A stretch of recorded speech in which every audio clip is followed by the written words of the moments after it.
There are stories that seem created to disappear, not with fire or censorship, but through subtle erasure, corrupted files, missing witnesses, archives locked behind walls of bureaucracy. The more you search, the more reality itself seems to bend to conceal them. This is one of those stories. And at the center of it stands a man whose name is known to every household, Stephen Hawking. To the public, he was a champion of rationalism, a physicist who fought not only against a paralyzing disease, but also against the darkness of ignorance. He gave us black holes, the Big Bang, the geometry of space-time itself. His voice, mechanical yet strangely human, became a symbol of intellect unbroken by flesh. But what if Hawking also touched a subject so forbidden that even he avoided it in public? A subject capable of collapsing the walls between science and religion, physics and mysticism, life and death itself. In early 2025, within the silent servers of Cambridge, researchers uncovered something never meant to be found, an audio file buried under strings of random symbols.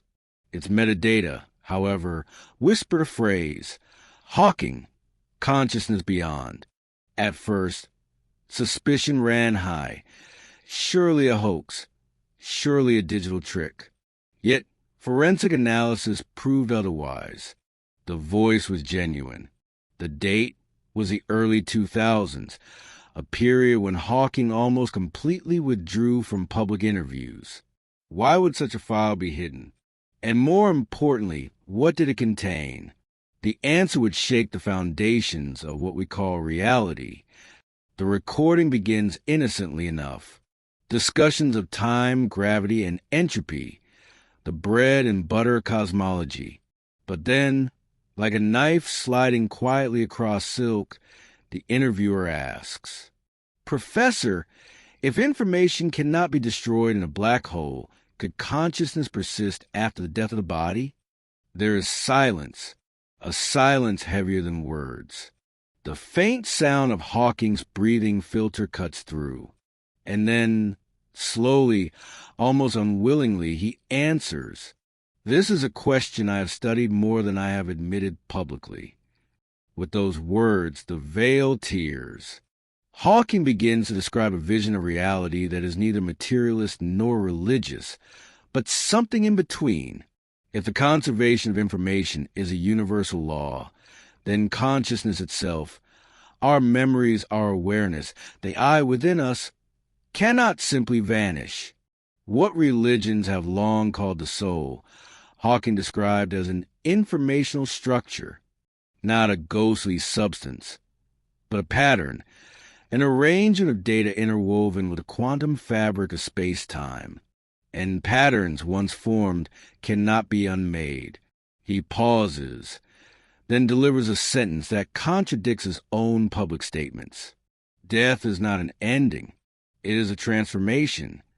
At that moment, the gulf between physics and mysticism narrows.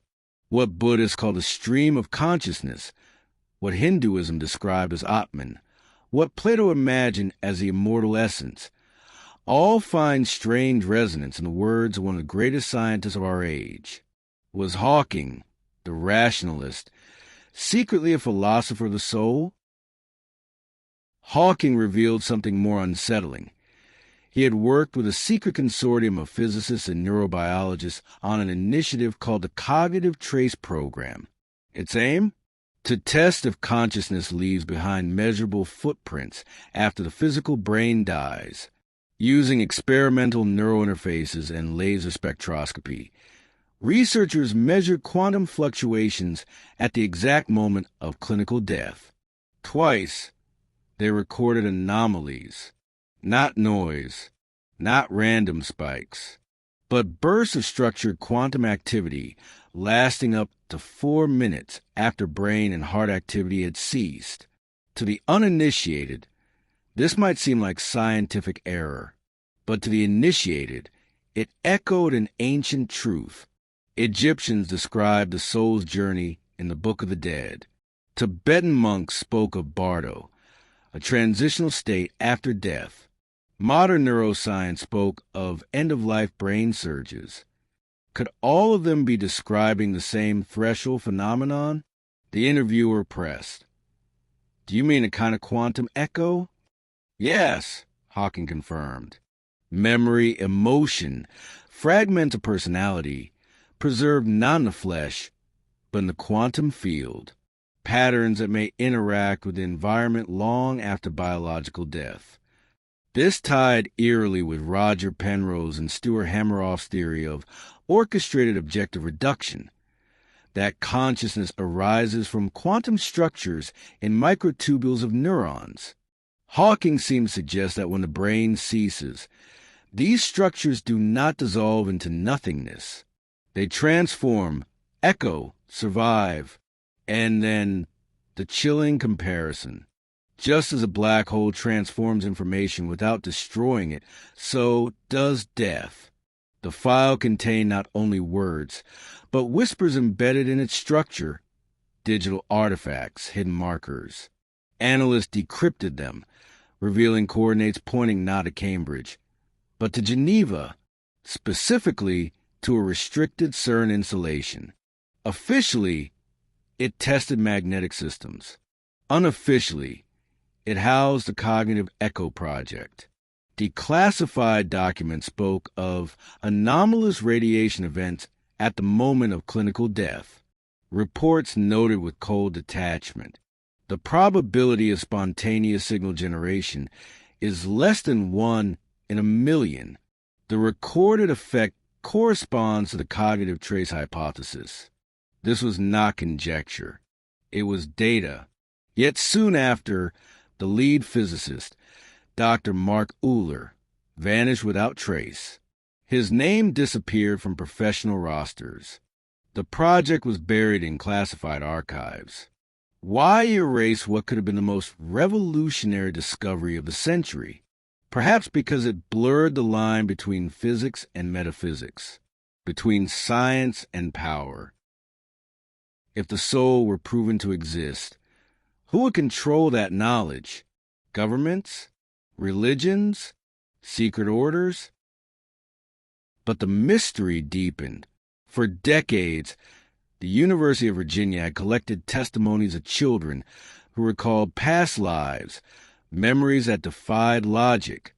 A boy in Texas describing experiments in Geneva. A girl in California reciting number sequences later found in CERN archives. Coincidence or evidence of information migration? If consciousness is indeed an information pattern, as Hawking suggested, then memory itself may reattach to new neural networks. Reincarnation, stripped of myth, reframed as quantum resonance. Eastern philosophies long proclaimed the cycle of rebirth. The Bhagavad Gita speaks, the soul is never born, nor does it die.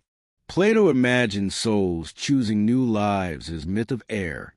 What if these were not myths, but intuitions of a true science is only now rediscovering?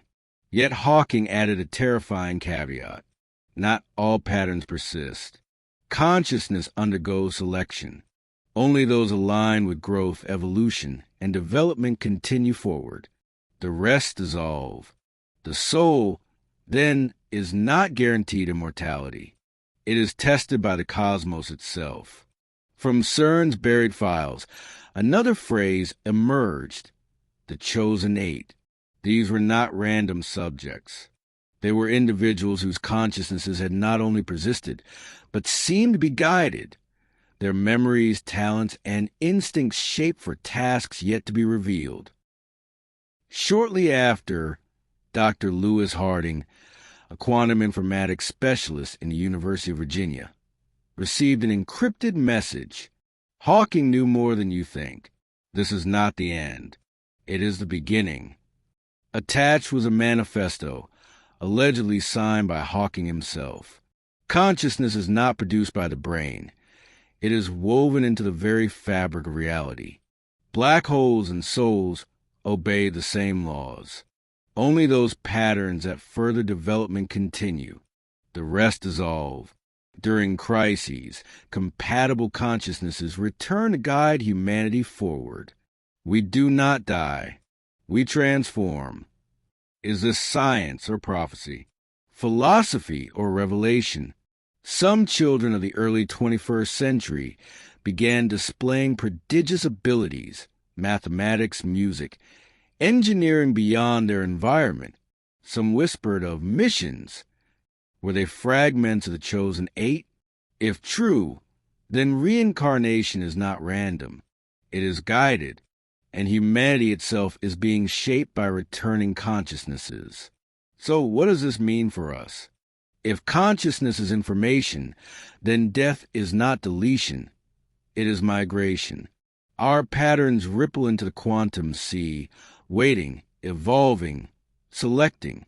Some dissolve, some return. But who selects? A blind law of physics? Or an intelligence woven into the universe itself? This is where science and mysticism converge. The Akashic records of Hinduism, Plato's world of forms, Wheeler's participatory universe, all echo the same truth.